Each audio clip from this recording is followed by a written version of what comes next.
Vous avez vu les difficultés qu'a pu connaître l'hôpital pour faire face à l'afflux de malades atteints de la Covid.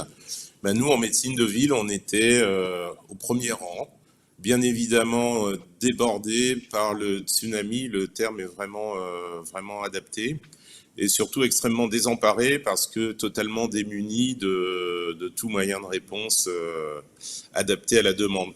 C'est-à-dire on avait des familles entières, hein. Il y a eu pas mal de clusters en Martinique, des clusters familiaux avec 5, 6, 7, 8, 10 personnes d'une même famille malade, avec un échelonnage dans le temps, avec tous les stades de la maladie dans le même foyer, avec des gens relevant de soins hospitaliers ou nécessitant de l'oxygène. Et au tout début de la quatrième vague, on n'avait pas de concentrateur, on n'avait aucun moyen, on n'avait que nos mains, notre bonne parole et les traitements locaux et le paracétamol pour essayer de réconforter et de soigner les malades.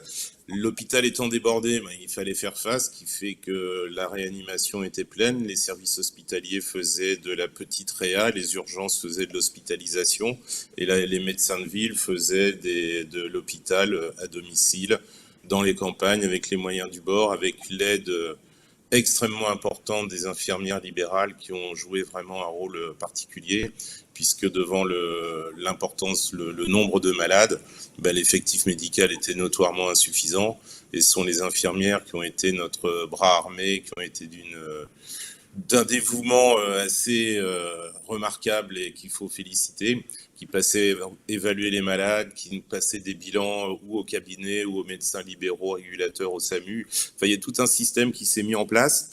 On a eu aussi le problème des demandes des patients, comme je vous disais tout à l'heure, hein, puisque tout l'exposé qui a précédé est quand même assez technique.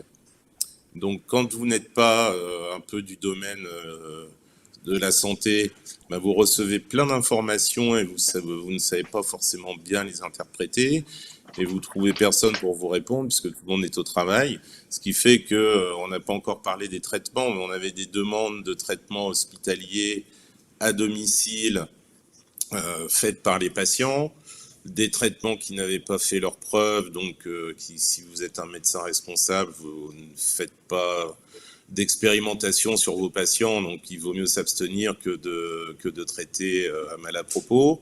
Donc ça, c'était aussi une charge supplémentaire.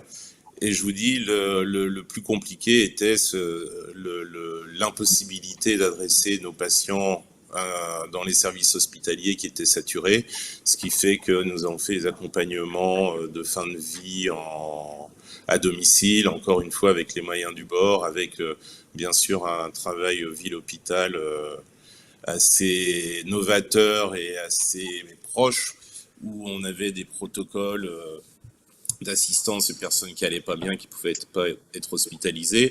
En revanche, il faut reconnaître que tous les moyens qui ont été mis en place et qui ont été quand même majeurs ont tous été à destination de l'hôpital, et la médecine de ville a dû se débrouiller avec sa bonne volonté et les praticiens qui étaient en place sans que personne ne vienne nous prêter main forte. Et ça, c'est notre lot habituel, donc on est malheureusement entraîné. Donc, quoi retenir de tout ça ? Notre incapacité à répondre aux demandes des malades, incapacité en termes de personnel, incapacité en termes de matériel, incapacité en termes de structures d'accompagnement hospitalière, entre autres. Hein. Mais il ne faut pas oublier que ce tsunami aurait pu être largement écrêté si on avait pu faire adhérer la population à la vaccination quand elle a été proposée en début d'année 2021. Voilà, je crois que j'ai essayé de synthétiser notre vécu, mais il est assez amer parce qu'on a perdu beaucoup de nos patients. Comme nous disent nos patients, avant le Covid, ça tuait les gros et les vieux, et là, les jeunes nous disent, j'en ai assez que dans mon agenda, j'en sois à 30 personnes que j'ai effacées à cause de la Covid. Donc faites quelque chose, aidez-nous, on voudrait bien avoir des médicaments, etc. Et en face de ça, vous répondez qu'il n'y a pas grand-chose et que la seule solution, c'est le vaccin.